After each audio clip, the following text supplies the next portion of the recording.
Hello everyone, कैसे हैं आप। This is Manu Sharma. Warm welcome to my channel educating hand. As you know, हमारा जो प्रैक्टिस चल रही है वो 6 स्टैंडर्ड के लिए है। एंड आपका जो टॉपिक है जिसके हम प्रैक्टिस कर रहे हैं वो है टेंस का। और इसी प्रैक्टिस को कंटिन्यू करते हुए हम आप पहुँचे सिंपल फ्यूचर टेंस के ऊपर, यानी जो आपका थर्ड टाइप का टेंस है फ्यूचर टेंस। इससे पहले प्रेजेंट टेंस और जो पास्ट टेंस है और उसके आगे जितने भी पार्ट्स हैं वो सभी की प्रैक्टिस कंप्लीट हो चुकी है। वीडियोस अपलोडेड हैं, जाके आप चेकआउट कर सकते हैं।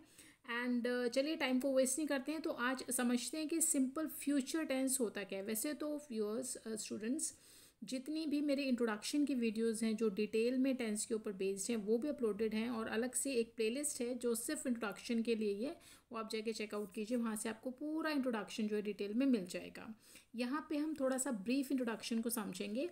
एक्चुअली जो फ्यूचर का मतलब है वो आपका भविष्य से है, यानी जो भी बात यहाँ पे टेंस में होगी वो आने वाले टाइम को लेकर होगी, यानी कल, टुमारो, और उससे आने वाला जो टाइम है, क्या होगा, क्या होने वाला है, वो सब आप डिस्कस करते हैं फ्यूचर टेंस के अंदर। अब बात आती है कि मेन वर्ब और आपकी जो हेल्पिंग वर्ब्स हैं। ज़्यादा तो आपकी हेल्पिंग वर्ब और जो मेन वर्ब है वो ही चेंज होती है हर टेंस में। तो यहाँ पे बाकी कुछ आपका सब सेम रहता है। तो अगर मैं सिंपल फ्यूचर टेंस की बात करूँ तो यहाँ पे हेल्पिंग वर्ब्स यूज़ होंगी शेल और विल, ठीक है, बस यही होगा। और मेन वर्ब की अगर बात करें तो वहाँ पे आपको फर्स्ट फॉर्म ऑफ वर्ब, यानी जो आपकी बेस फॉर्म होती है ना, उसी को आपको इन दोनों के साथ यूज़ करना है। अब क्वेश्चन ये अराइज होता है कि विल और शेल का आप कहाँ पे यूज़ करते हैं। तो मैं आपको मोटी सी जो बात है, मोटा मोटा अगर मैं आपको बताऊं, आप कंफ्यूज ना हो बिल्कुल भी। आपको फर्स्ट पर्सन, आपके फर्स्ट पर्सन कौन होते हैं, आई और वी, ठीक है, उसके साथ तो आपको यूज़ करना है शेल का, ठीक है। बाकी जो आपका सेकंड पर्सन और थर्ड पर्सन हो गए, यानी इनको छोड़ के, इन दोनों को, आई और वी को छोड़ के, इसके साथ तो आप शेल का यूज़ कर दें।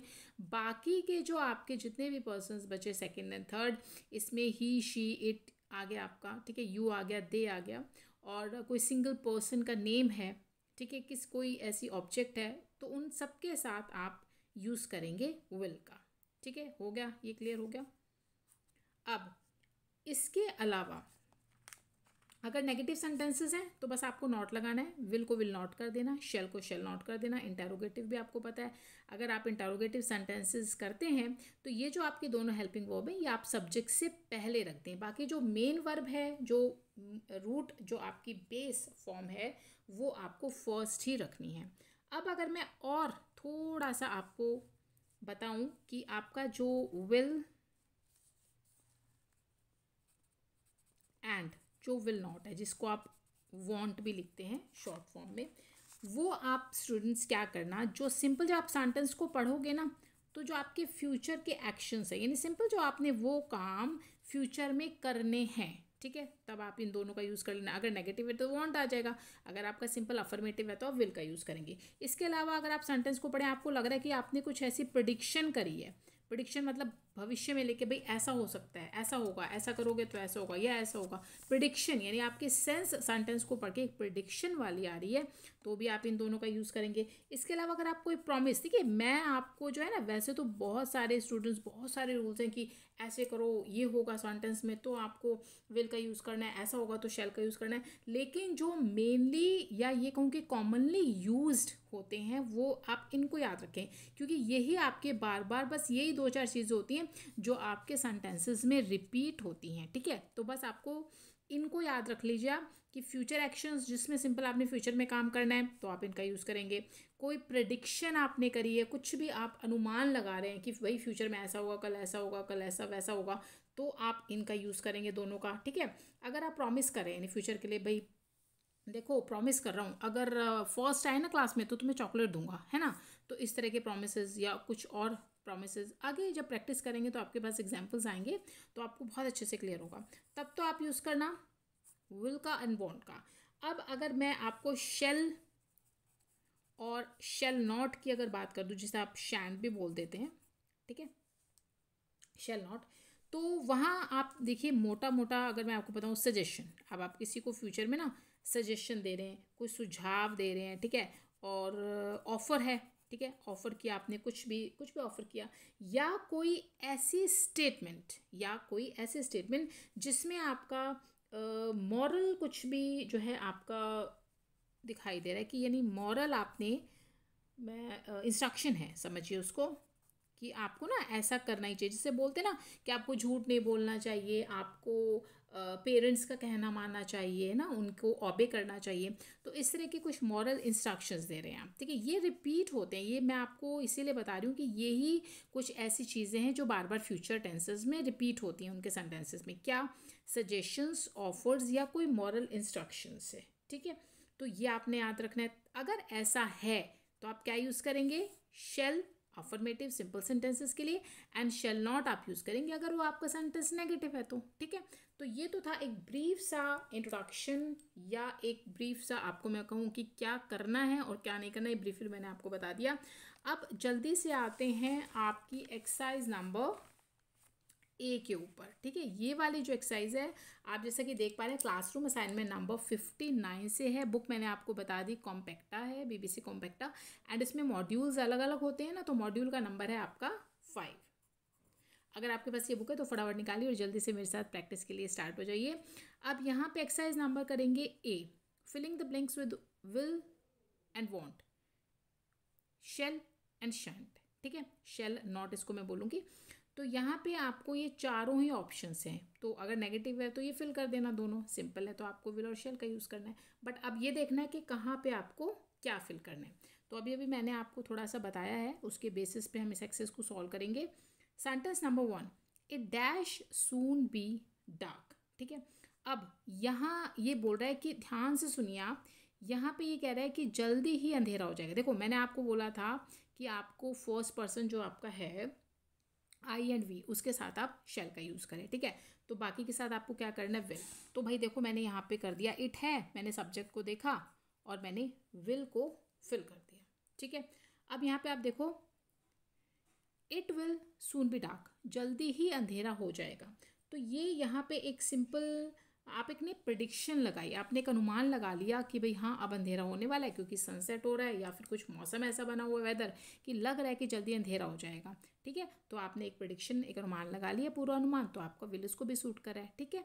Now sentence number 2, dash we go out for dinner tonight, क्या हम डिनर के लिए जाएंगे, ठीक है। अब देखो विल है ना, मैंने आपको बोला था आई और वी के साथ आप शेल का यूज़ करेंगे, तो आपने यहाँ पे शेल कर दिया। अब अगर मैं इस सेंटेंस को सेंस वाइज अगर हम देखें तो क्या हम आज डिनर के लिए बाहर जाएंगे, ठीक है। तो ये एक क्या है, आप ऑफर कर रहे हैं, यानी आप आज किसी से पूछ रहे हैं चलें, आपने ऑफर दिया उसको कि आज रात हम चलेंगे क्या डिनर के लिए बाहर, है ना। तो आपने ऑफर किया उसको, अब आपका ऑफर एक्सेप्ट होगा रिजेक्ट होगा वो तो उस सेकेंड पर्सन के ऊपर है। तो ये आपका सेंटेंस हो गया। Number 3, dash you please listen to me, क्या तुम मुझे सुनोगे, ठीक है। यू है, इसके साथ आपको क्या लगाना है? विल। मैंने बोला ना आई और वी को छोड़ के आप विल का यूज़ करें। अब क्या आप मुझे सुनेंगे, ठीक है। तो ये भी एक सिंपल सेंटेंस है, आप फ्यूचर एक्शन है कि आप भाई मुझे सुन लो, प्लीज़ सुनिए आप मुझे, क्या आप मेरी बात को सुनेंगे, आपने नॉर्मली उसको ऐसे बोल दिया। Now sentence number 4, we are awfully late, I am afraid the gate keeper dash let us in. अब देखो हम जो है ऑफुली लेट है, मतलब भाई ऑफुली का मतलब ऐसे होता है ना, डर से होता है। तो हम जो है लेट हैं, देर हमें हो गई और मुझे डर है, अफ्रेड है, आई एम अफ्रेड, मैं डरा हुआ हूँ कि गेट कीपर जो है लेट अस इन, वो हमें अंदर आने देगा या नहीं आने देगा। अब देखो आप खुद सोचो कि सेंस क्या आ रही है, कि एक तो आप लेट हैं तो आपको ये डर है कि आपको अंदर आने देगा नहीं, आप इस चीज़ से डरे हुए हैं कि गेट कीपर आपको अंदर नहीं आने देगा, ठीक है। अब गेट कीपर है, वही मैंने बोला कि आप आई और वी को छोड़ के बाकी सबके साथ विल का यूज़ करेंगे, तो नहीं आने देगा नेगेटिव, इट मीन्स यहाँ पे आप वांट का यूज़ करेंगे। क्लियर? अब आपको क्लियर हो गया। तो ये आपका क्या है, वैसे भी अगर आप देखें कि सेंटेंस में क्या बोला जा रहा है, आप एक प्रिडिक्शन ही तो लगा रहे हैं, एक अनुमान लगा रहे हैं, भाई लेट हैं, हो सकता है मुझे तो ये डर लग रहा है कि गेट कीपर हमें अंदर नहीं आने देगा, हो सकता है कि वो आपको अंदर जाने भी दे, तो एक प्रिडिक्शन, एक अनुमान आपने लगा लिया। Clear? Now sentence number 5, Bible says you dash tell lies. अब बाइबल क्या कहता है, बाइबल क्या कहता है कि आपको झूठ नहीं बोलना चाहिए, ठीक है, आप झूठ नहीं बोलेंगे। अब वैसे तो यू को देख के आपको क्या लगाना चाहिए, यहाँ पे नहीं बोलना चाहिए, वो काम नेगेटिव में जाएगा ना, तो आपको वॉन्ट लगाना चाहिए, ठीक है। बट यहाँ पे मैं यूज़ करूँगी शैल नॉट। अब मैम कैसे करोगे ये भी बता दो। देखो यहाँ पे आप इस स्टेटमेंट को, इस सेंटेंस को ध्यान से देखो। एक बाइबल की जो पुस्तक है, जो बुक है क्रिश्चियंस की, उसमें बोला जाता है कि आपको जो आप झूठ नहीं बोलोगे। तो यहाँ पे बेटा आप ये मान के चलो कि ये आपको एक मैंने अभी अभी आपको इस एक्सरसाइज को स्टार्ट करने से पहले बताया था, लिखा था ना मैंने वहाँ पे कि जहाँ पे आपको मॉरल इंस्ट्रक्शंस दी गई हैं, ये एक बाइबलिकल स्टेटमेंट है ना, बाइबल ने बोला है ऐसा करने के लिए, तो ये एक आपकी मॉरल ड्यूटी बनती है। तो जहाँ पे आपको इस तरह के नैतिक कर्तव्य, मॉरल ड्यूटीज़ आपको बताई जाएं, उन सेंटेंसेस में आप शैल और शैल नॉट का यूज़ करना, ठीक है। चलो हो गया जी। Now sentence number 6 is everything goes all right the hospital dash resume its services in a week's time. अगर सब कुछ ठीक रहता है तो हॉस्पिटल, मतलब सब कुछ बढ़िया चल रहा है, सही हो जाता है, तो हॉस्पिटल रिज्यूम कर देगा अपनी सेवाओं को 1 वीक के अंदर का टाइम है कि 1 वीक में सारी सर्विसेज रिज्यूम हो जाएंगी, ठीक है। तो यहाँ पे आप हॉस्पिटल है, ठीक है, ऑब्वियस आपको कुछ नहीं करना, विल का यूज़ आप कर दें, ठीक है। तो ये भी एक तरह की क्या है, प्रिडिक्शन है, आपने अनुमान लगा लिया कि सब कुछ ठीक रहता है, तो मुझे लग रहा है 1 हफ्ते के अंदर सारी सर्विसेज रिज्यूम हो जाएंगी। Now sentence number 7 she dash take the cat to the vet tomorrow. वो कल जो है क्या करेगी, अपनी कैट को वेट के पास ले जाएगी। देखो शी है ना, विल का यूज़ कर दो, अभी अभी मैंने आपको बताया था। और वैसे भी क्या है, ये एक फ्यूचर एक्शन है, उसको कल लेके जाना है, फ्यूचर में वैसा करेगी, वो अपनी कैट को वेट के पास ले जाएगी। वेट जो होते हैं ना, वो एनिमल्स के डॉक्टर होते हैं, जिसे हिंदी में आप पशु वाले डॉक्टर बोलते हैं ना, पशु चिकित्सक, वो वेट्स होते हैं। चलिए now sentence number 8 promise me that you dash tell anyone about what happened. मुझे प्रॉमिस करो कि तुम बताओगे, नहीं आप प्रॉमिस इसलिए ले रहे हैं, ये नेगेटिव में जाएगा। प्रॉमिस करो कि आप नहीं बताओगे किसी को भी कि क्या हुआ है, यानी क्या हुआ है इस बारे में आप किसी को नहीं बताएंगे। यू है, ठीक है, नहीं बताना नेगेटिव में, तो यू के साथ विल होता है ना, तो आप वांट का यूज़ कर दो क्योंकि नेगेटिव सेंटेंस है, ठीक है। तो यहाँ पे वैसे भी आप देखिए कि आप एक प्रॉमिस ले रहे हैं एक तरह का। देखो आ गया ना, प्रॉमिस क्लियर वर्ड लिखा, और मैंने आपको बोला भी था कि जहाँ पे प्रोमिसेस हो तो वहाँ पे विल और विल नॉट का यूज़ करना है, ठीक है। Now sentence number 9 you dash get any chocolate if you don't finish your work fast enough. आपको कोई चॉकलेट नहीं मिलेगी अगर आप अपना काम जल्दी से फिनिश नहीं करते हैं, ठीक है। तो यहाँ पे अगेन यू है, फिर से वही आपको एक तरह का ये प्रॉमिस की ही सेंस आ रही है। अगेन आप यहाँ पे वॉट का, भाई चॉकलेट तो मैं तब दूंगा अगर अपना काम जो है ना आप फटाफट फिनिश कर लोगे, नहीं दूंगा। तो एक तरह का ये प्रॉमिस है, बट ये एक नेगेटिव सेंस में जा रहा है, एक सेंटेंस जो है वो नेगेटिव बन गया, ठीक है। Now sentence number 10 don't cry row my tears dash move my heart you wicked boy. तो बोलता है कि देखो भाई मत रो, ठीक है, रोना नहीं है आपको, क्योंकि आपके जो आंसू है ना वो मुझे, मेरे हार्ट को मूव नहीं करेंगे। मतलब मेरे कहते हैं ना भाई रो के मत दिखा, जैसे हम बोलते हैं ना कि रोने की कोई ज़रूरत नहीं है, मेरे ऊपर कोई असर नहीं होने वाला, तो ये वही वाली सेंस आ रही है। तो यहाँ पे टीयर्स वांट कीजिए आप कि आपके जो आंसू हैं उनसे मेरा दिल पिघलने वाला नहीं है। एक तरह के सेंटेंस में क्या है, फर्मनेस है ना, इरादा है, डिटर्मिनेशन, भाई कुछ ही कर लो, रो लो, दो लो, मेरे ऊपर कोई असर नहीं है। तो ये वही वाला सेंटेंस है। Now sentence number 11 dash I get you some refreshment. क्या मैं आपके लिए रिफ्रेशमेंट ला दूंगा, ठीक है। ये यहाँ पे वही क्या आ गया, ऑफर रिफ्रेशमेंट आना है, तो ऑफर के लिए मैंने आपको क्या बोला था, शेल आई है, और वैसे भी आई के साथ आपको शेल का यूज़ करना है। तो shall I get you some refreshment, क्या मैं आपको रिफ्रेशमेंट ला दूंगा, आप ऑफर भी कर रहे हैं, और आपका यहाँ पे फर्स्ट पर्सन आई भी है, क्लियर। तो ये थी आपकी exercise number A. I hope अब आप क्लियर हो गया होगा कि कहाँ पे आपको सिंपल फ्यूचर में शेल, विल, शेल नॉट और विल नॉट का यूज़ करना है। कोई क्वेरीज एंड डाउट्स आप मुझे कमेंट्स में पूछिए, उसका जवाब जो आपको मिल जाएगा।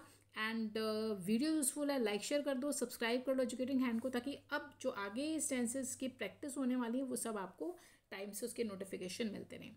मिलेंगे अपनी अगली वीडियो में नई प्रैक्टिस के साथ, तब तक स्टे हैप्पी, स्टे हेल्दी।